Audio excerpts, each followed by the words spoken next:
Welcome back to Azeroth Open House, friends. Today, we're visiting a Horde home that says, I could withstand any army. But first, would you like a warm towel with an ocean view?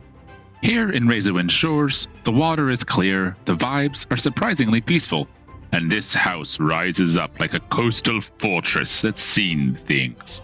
And then booked a spa day to recover. From the pier, you're greeted by an imposing front door facing the sea. One imagines the owner standing here at dawn, gazing out at the sea, thinking deep, strategic thoughts. Or simply wondering where they left their mug. It's the kind of entrance that makes you straighten your shoulders a little bit. And maybe check for archers. But behind this fierce facade lies a soft secret. Up on the roof, we find the spa. A hot tub, umbrella-covered seating areas. This is not a war fortress. This is a post-raid recovery facility. It has everything a recovering raider might need. Hot tub, recliner chairs, adequate shade, even hydration.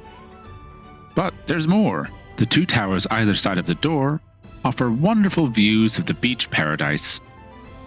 These areas are perfect for just watching the waves roll in, judging passing boats, or quietly wondering why we still don't have recliner chairs.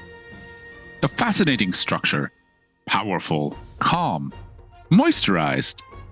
Now, let's go inside. A one-room studio. This, friends, is a masterclass in zoning. Home design tells us, if you only have one room, you don't divide it with walls. You divide it with intent, and this home understands intent, such as the intent not to get mud in the house.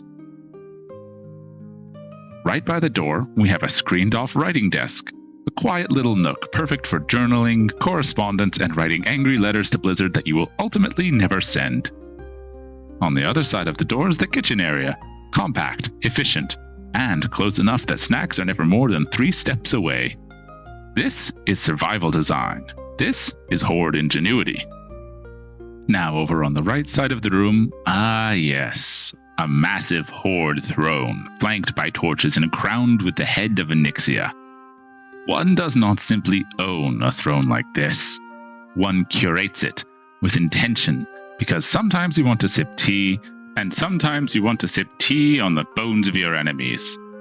This is a power corner. Every good studio needs one dramatic anchor, and this one says, I am relaxed, but I have killed gods. Kratos would approve. And every warrior needs his rest, and here we find SugarStashes. No fuss, no drama, just a place to rest after a long day of defending Azeroth.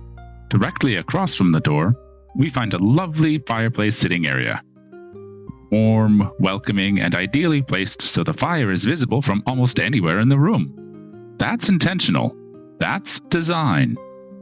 A hearth such as this invites warmth, reflection, and the occasional philosophical question about whether you really needed to pull that last pack. To the left of the fire is the dining area, close enough to the kitchen to feel practical, far enough from the throne to avoid feng shui faux pas. A window along the side provides plenty of natural light so you can see what you're eating. Also, apparently a shrine to Xal'atath. What I love about this home is the contrast.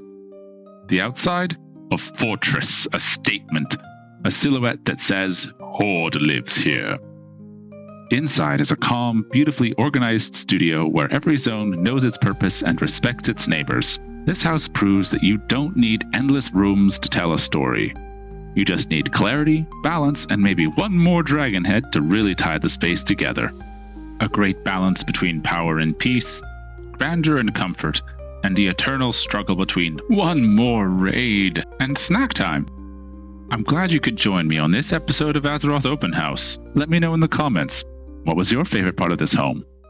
The spa? The throne? The snacks?